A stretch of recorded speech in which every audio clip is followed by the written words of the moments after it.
Hello friends and my dear students, good morning to all of you. आज मैं तुम्हें I will tell you something about the tense.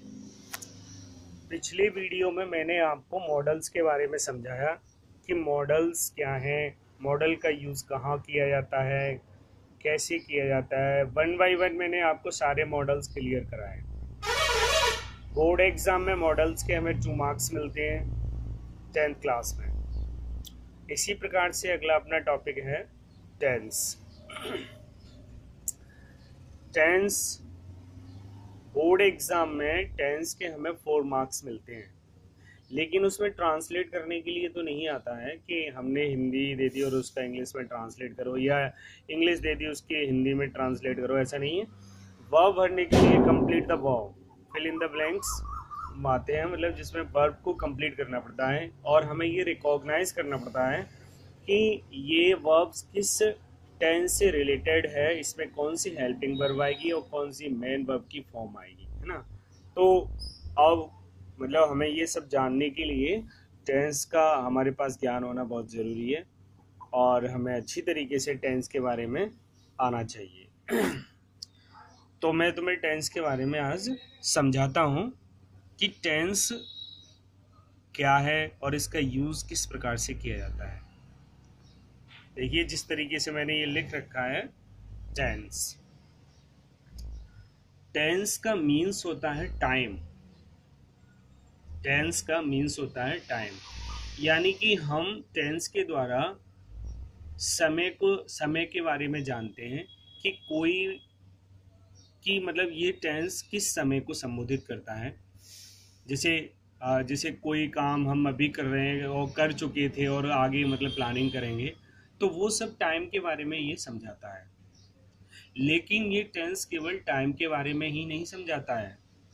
ये जो tense होता है वो वर्क को समझाता है, क्रिया को समझाता है कि वो क्रिया या वो वर्क कौन से समय में हो रहा है और कितना हो रहा है और कितना रह रहा है, कितना हो चुका है और कितना हो गया है, इसके बारे में। तो हम कह सकते हैं कि टेंस के द्वारा हम किसी समय में किए गए कार्य के बारे में जानते हैं कि वह कार्य किस समय में और कितना हो रहा है, इसके बारे में जानते हैं। अच्छा, अब ये तो हम जान गए कि मतलब टेंस के द्वारा हम समय और वर्क को उस टाइम में किए गए वर्क को हम जानते हैं। अब आते हैं इसके टाइप्स। तो टेंस है ना, उनको तीन भागों में डिवाइडेड किया गया है, जिसमें फर्स्ट है प्रेजेंट, सेकंड है पास्ट और थर्ड है फ्यूचर। प्रेजेंट जो हम आजकल जो अपने मतलब अपने द्वारा मतलब जो मतलब किया गया कर रहे हैं, जिसको मतलब प्रेजेंट में वर्तमान में जो अपन कोई भी काम कर रहे हैं, जैसे हम लिख रहे हैं, पढ़ रहे हैं, जा रहे हैं, और जो मतलब अभी चल रहा है, जस्ट प्रेजेंट टाइम, तो वो होता है प्रेजेंट। और वही काम जो गुजर चुका है वो होता है पास्ट, मतलब जो काम हम कर चुके वो होता है पास्ट। और जिसकी हम आगे की प्लानिंग करेंगे, कोई भी काम करने की आगे की जो प्लानिंग करते हैं उसको बोलते हैं फ्यूचर। कर रहे हैं प्रेजेंट, कर चुके पास्ट, और आगे करेंगे फ्यूचर। चल रहा है, अपना जो वर्क चल रहा है वो होता है प्रेजेंट, और जिसको हम कर चुके हैं वो होता है पास्ट, और जिसके हम आगे प्लानिंग करेंगे, आगे की जो प्लानिंग बनाते हैं आगे करेंगे, वो होता है फ्यूचर। तो सबसे पहले तो अपन ये जानना जरूरी है कि प्रेजेंट, पास्ट और फ्यूचर है क्या है। तो सभी के ये क्लियर हो गया कि प्रेजेंट क्या होता है, पास्ट क्या होता है और फ्यूचर क्या होता है। इसके बाद इन तीनों टेंसेस को चार चार भागों में स्वयं को डिवाइडेड किया गया है, इनको डिवाइड किया जाता है। अच्छा, इनके चार चार भाग होते हैं सबके, और इनको बोलते हैं अपन इंडेफिनिट, कंटिन्यूअस, परफेक्ट और परफेक्ट कंटिन्यूअस। ठीक है, अब इनको भी जानना बहुत जरूरी है कि बोला इनडेफिनिट क्या होता है। अच्छा, कॉन्टिन्यूस नाम क्यों रखा गया, क्या होता है, what is the mean of the continuous या indefinite, what is the means of the perfect और what is the means of perfect continuous, इन सब की क्या अर्थ हैं, आखिर इनको हमें इनके नाम इस प्रकार से ही क्यों रखे गए, क्या होता है, इसका मतलब क्या है, तो वो मैं आपको समझाता हूँ। पहले देखो, इनडेफिनिट, इनडेफिनिट नहीं होता है, ये इनडेफिनिट होता है। जैसे हमने कहा कि बेटा आप इस काम को कर लेना या आपको करके लाना है, तो तुम अगर जैसे कर सकते हो ना, करके लाए होगे तो आप श्योर कहोगे सर डेफिनेट, मैं डेफिनेट करूंगा इसको। और इनडेफिनिट हो गया तो वो हो गया अनिश्चितता, मतलब उसमें केवल नहीं किया जा रहा है, मतलब चर्चा करेगा, बस कल डिस्कस करेगा, बट कंप्लीट एड नहीं करेगा, उसको कंप्लीट नहीं करेगा वर्क को। तो जिस सेंटेंस में केवल कार्य की चर्चा की जाती है, जिस सेंटेंस के द्वारा केवल कार्य की चर्चा की जाती है, लेकिन वो ये शो नहीं करता है कि कार्य हो गया है या हो रहा है, ऐसा कुछ मतलब वो नहीं करेगा, केवल उस कार्य की चर्चा करेगा। अगर वह चर्चा प्रेजेंट में होती है, किसी कार्य की चर्चा अगर प्रेजेंट में होती है तो वो हो जाता है प्रेजेंट इंडेफिनिट। पास्ट में होती है तो वही सेंटेंस बन जाता है पास्ट इंडेफिनिट। फ्यूचर में होती है तो वही सेंटेंस बन जाता है फ्यूचर इंडेफिनिट। क्या बन जाता है? Future indefinite. तो हम इंडेफिनिट को समझे, फिर से मैं रिपीट करता हूं कि जिस सेंटेंस के द्वारा केवल कार्य की चर्चा की जाती है या उस कार्य के बारे में केवल बताया जाता है तो वो होता है इंडेफिनिट। प्रेजेंट में हो तो प्रेजेंट इंडेफिनिट इंडेफिनिट हो जाता है, पास्ट में हो तो पास्ट इंडेफिनिट हो जाता है, फ्यूचर में हो तो फ्यूचर इंडेफिनिट हो जाता है। इसके बाद आता है अपना कॉन्टिन्यूअस। कॉन्टिन्यूअस का मतलब होता है निरंतरता। जैसे हम कहते हैं ना कंटिन्यू, चलो यार कंटिन्यू मतलब लगातार, निरंतरता इसको बोलते हैं, निरंतरता। तो निरंतरता अपन जान गए, अब यहीं से इसकी डेफिनेशन बन जाती है फिर बहुत ही इजी तरीके से, कि जिस सेंटेंस के द्वारा किसी कार्य की निरंतरता का बोध हो, जिस सेंटेंस के द्वारा किसी कार्य की निरंतरता का बोध हो, तो वे वाक्य कॉन्टिन्यूअस से रिलेटेड होते हैं या वो सेंटेंस कॉन्टिन्यूअस के होते हैं। अब कौन से कॉन्टिन्यूअस के हैं? अगर वो प्रेजेंट का है तो प्रेजेंट कॉन्टिन्यूअस है, पास्ट का है तो पास्ट कॉन्टिन्यूअस है, और फ्यूचर का है तो फ्यूचर कॉन्टिन्यूअस है। कहने का मतलब यह है कि अगर वही निरंतरता प्रेजेंट में शो हो रही है, जैसे हमने कहा वह सो रहा है या वह बाहर खड़ा हुआ है, या हम ऐसे कहें वह लिख रहा है, तो लिखने का काम जो है ना वो लगातार चल रहा है, मतलब वो अपना काम जो है लिखने का वो कंटिन्यू कर रहा है। तो इसमें क्या है? कंटिन्यूअस सेंटेंस है। लिख रहा है, वह लिख रहा है, कंटिन्यूअस। अब लिख रहा है यानी कि वो प्रेजेंट में है, मतलब उसने देखा कि भाई वो लिख रहा है प्रेजेंट में, तो प्रेजेंट कंटिन्यूअस हो गया। अगर मैं इसको ऐसे कहता कि वह लिख रहा था, लिख रहा था यानी कि गुजर चुका, मतलब पहले उसने देखा कि लिख रहा था, तो ये क्या हो गया, लेकिन काम क्या था? कंटिन्यूअस है, लगातार चलने का बोध करा रहा है, तो ये पास्ट कंटिन्यूअस हो गया।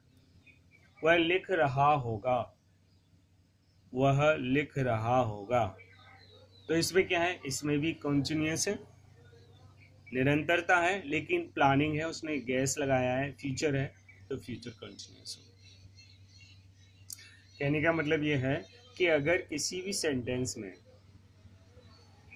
किसी कार्य की निरंतरता का बोध हो तो वो होता है कॉन्टिन्यूस। प्रेजेंट में है तो प्रेजेंट कॉन्टिन्यूस, पास्ट में है तो पास्ट कॉन्टिन्यूस, और फ्यूचर में है तो फ्यूचर कॉन्टिन्यूस। तो हम दो समझे, एक तो इंडेफिनिट और एक कॉन्टिन्यूस। अब आता है अपना नेक्स्ट परफेक्ट। ये देखो परफेक्ट लिख रखा है, आप बहुत ही अच्छी तरीके से इसको सीखोगे। अगर आप ये इस तरीके से रिकॉग्नाइज करना सीख गए तो बहुत अच्छी तरीके से आप सेंटेंस भी बना सकते हो। कोई प्रॉब्लम नहीं आएगी सेंटेंस बनाने में कि किसी भी प्रकार का सेंटेंस बना सकते हैं अपन। सबसे ज़्यादा प्रॉब्लम आती है, मैंने बच्चों को देखा है कि वो सेंटेंस तो प्रेजेंट का है, प्रेजेंट इंडेफिनिट का है, वो उसमें हैज़ हैव लगा रहा है। मतलब उसको ये पता नहीं होता है कि ये सेंटेंस किससे बिलोंग कर रहा है। उसे ये तो पता है कि वो प्रेजेंट इंडेफिनिट में हम ऐसे यस लगाते हैं, डू डज का यूज़ करते हैं, और परफेक्ट में हैज़ और हैव लगाते हैं, लेकिन उसे ये नहीं पता रहता है कि ये सेंटेंस है किस टेंस का है। इसमें सबसे ज़्यादा वो गलती करता है बच्चा, तो वो गलतियां हम आज रिमूव करेंगे अपनी।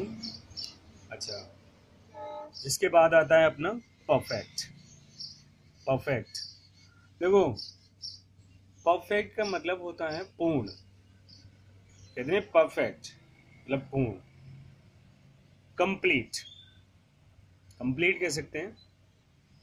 तो यहीं से इस कंप्लीट वर्ड, देखो इनके नाम जो रखे गए हैं ना वो बड़े, मतलब उसका पूरा सार है। जैसे अपन कहते हैं ना समरी, जैसे हमने कोई एक बहुत बड़ा पैराग्राफ पढ़ा और या कोई हमने लेख पढ़ा, फिर उसमें कहा जाता है कि उसके मतलब इसका टाइटल क्या है, टाइटल रखा जाता है, और एक समरी मतलब उसका सारांश रखा जाता है। तो वही होता है कि इनका जो नाम रखा गया है, अगर इस नाम को हम सही तरीके से गौर करें तो सारा सेंटेंस या सारे हम सेंटेंस को, टेंस को इनके नामों के द्वारा ही समझ सकते हैं, बहुत अच्छी तरीके से अंडरस्टूड कर सकते हैं।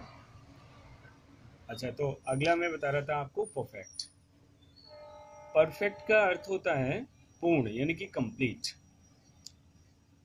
अब देखो, कोई भी काम अगर प्रेजेंट में कंप्लीट शो, मतलब पूर्णता को शो कर रहा है, कोई भी काम अगर पूर्णता, कोई भी सेंटेंस में अगर कोई कार्य पूर्णता को शो कर रहा है, मतलब वो काम कंप्लीट शो हो रहा है, तो अगर वो सेंटेंस प्रेजेंट में है, किसी सेंटेंस में अगर काम कंप्लीट हो रहा है या मतलब पूर्णता का बोध करा रहा है वो सेंटेंस, किसी कार्य की पूर्णता का बोध करा रहा है वो सेंटेंस, तो वो सेंटेंस परफेक्ट के होते हैं। अगर वो प्रेजेंट में है तो प्रेजेंट परफेक्ट हो जाता है, पास्ट में है तो पास्ट परफेक्ट हो जाता है, और अगर फ्यूचर में है तो फ्यूचर परफेक्ट हो जाता है। तो फ्यूचर परफेक्ट हो जाता है। जैसे फॉर एग्जाम्पल, उसने भोजन कर लिया है, उसने भोजन कर लिया है, यानी कि वो अपने भोजन का जो वर्क था, भोजन कर रहा था, वो जो भोजन करने का काम था उसका, वो कंप्लीट कर लिया उसने। अब उसने भोजन कर लिया है, यानी कि हम प्रेजेंट में बात कर रहे हैं, तो ये हो गया प्रेजेंट परफेक्ट। क्या हो गया? Present perfect. उसने वह भोजन कर चुका था, पास्ट, यानी कि कर चुका था लेकिन है कंप्लीट, लेकिन पास्ट में है, तो पास्ट परफेक्ट। वह भोजन कर चुका होगा, फ्यूचर, तो फ्यूचर परफेक्ट हो गया। तीनों सेंटेंस में क्या है? कार्य की पूर्णता का बोध कराया गया। बस अंतर ये रहा था कि एक प्रेजेंट में था, एक पास्ट में था, और एक फ्यूचर में था, लेकिन तीनों सेंटेंस से केवल कार्य की पूर्णता का बोध कराया गया था। तो इस प्रकार से हम परफेक्ट को भी जाने कि परफेक्ट क्या होता है। अब आता है नेक्स्ट, आता है परफेक्ट कंटिन्यूअस। इसमें क्या है? इसमें कार्य लगातार चलेगा, निरंतर चलेगा, लेकिन समय दिया होगा। भाई जिसमें इसमें कार्य की निरंतरता का, इन सेंटेंसों से कार्य की निरंतरता का बोध होने के साथ साथ समय का बोध भी होगा, मतलब समय दिया होगा, टाइम, पॉइंट ऑफ टाइम या पीरियड ऑफ टाइम, कोई भी दे दिया जा सकता है वो।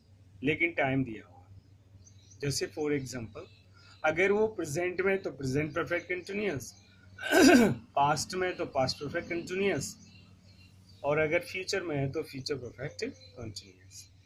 जैसे वह सुबह से रो रहा है, वह सुबह से रो रहा है। अब रोने का काम जो है ना वो लगातार चल रहा है, लेकिन उसमें पॉइंट ऑफ टाइम दिया गया है, समय दिया गया है, तो वो सुबह से एक टाइम दे दिया। अब इसमें टाइम दे दिया तो हमने बता चुके हैं आपको, अगर टाइम हो और उसमें कार्य निरंतर चल रहा हो तो वो होता है परफेक्ट कंटिन्यूअस। अब ये प्रेजेंट में है तो प्रेजेंट परफेक्ट कंटिन्यूअस हो गया। अगर हम कहते हैं वह सुबह से रो रहा था, पास्ट में तो पास्ट परफेक्ट कंटिन्यूअस हो गया, पास्ट परफेक्ट कंटिन्यूअस हो गया। वह सुबह से रो रहा होगा तो ये हो गया फ्यूचर परफेक्ट कंटिन्यूअस। तो हम चारों टेंसों को समझे, इंडेफिनिट, कंटिन्यूअस, परफेक्ट और परफेक्ट कंटिन्यूअस। अब देखिए मैंने ये 4 हिंदी में सेंटेंस लिखे हैं, देखना ध्यान से। पहला है मैं प्रतिदिन मंदिर जाता हूँ, मैं प्रतिदिन मंदिर जाता हूँ। मंदिर जाता है वो अपनी डेली रूटीन के बारे में बता रहा है, केवल उस मतलब जाने आने की जो कार्य है मंदिर जाने आने का उसकी केवल चर्चा कर रहा है, लेकिन उसने ये नहीं बताया है कि मैं मंदिर में क्या करता हूँ और मंदिर किस लिए जाता हूँ या मंदिर में कब जाऊँगा। कोई मतलब ऐसा टाइम ना तो पॉइंट ऑफ टाइम, ना पीरियड ऑफ टाइम, ना कार्य की कोई मतलब कार्य न मतलब ऐसा नहीं लग रहा है कि कार्य ना तो पूर्ण हो रहा है ना कार्य चल रहा है, केवल उसने उस कार्य की चर्चा की। अब प्रेजेंट में है तो प्रेजेंट क्या हो गया, ये प्रेजेंट इंडेफिनिट हो गया। दूसरा सेंटेंस मैंने लिखा वह मंदिर जा रहा है, वह मंदिर जा रहा है। अब हमने किसी व्यक्ति को देखा कि मंदिर वो चल रहा था, जा रहा था, किसी ने पूछा भाई वो कहाँ है, तो वो तो यार मैंने देखा मंदिर जा रहा है, शायद मंदिर जा रहा है। तो वो मंदिर मतलब चल रहा था, मंदिर जाने का काम कर रहा था और निरंतर चल रहा था, तो इससे क्या हो गया, प्रेजेंट कॉन्टिन्यूअस हो गया ये। उसने खाना खा लिया है, यानी कि उसने खाना खाने का कार्य पूर्ण कर लिया है, तो इसमें क्या है, परफेक्ट, लेकिन प्रेजेंट में है तो प्रेजेंट परफेक्ट हो गया। लास्ट है मोहन सुबह से रो रहा है, देखो रोने का काम लगातार चल रहा है लेकिन इसमें टाइम दे रखा है। मैंने पहले ही कहा है अगर कोई काम की सेंटेंस में अगर काम लगातार चल रहा है लेकिन उसमें पॉइंट ऑफ टाइम दे रखा है तो वो परफेक्ट कंटिन्यूअस होता है।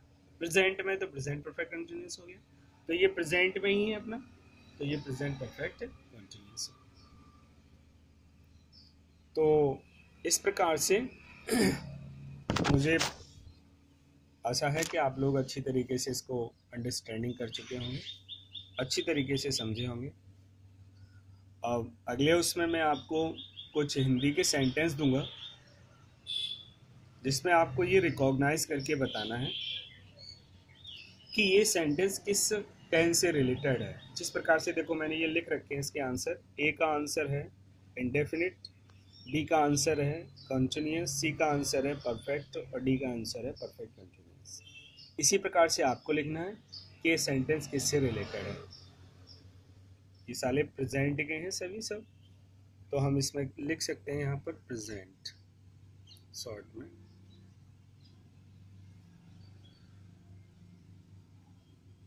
इस तरीके से मैंने ये पी इसमें जोड़ दिया, तो प्रेजेंट इंडेफिनिट हो गया, प्रेजेंट कंटिन्यूअस हो गया, प्रेजेंट परफेक्ट हो गया, प्रेजेंट परफेक्ट कंटिन्यूअस हो गया। Okay, have you understood? Thank you.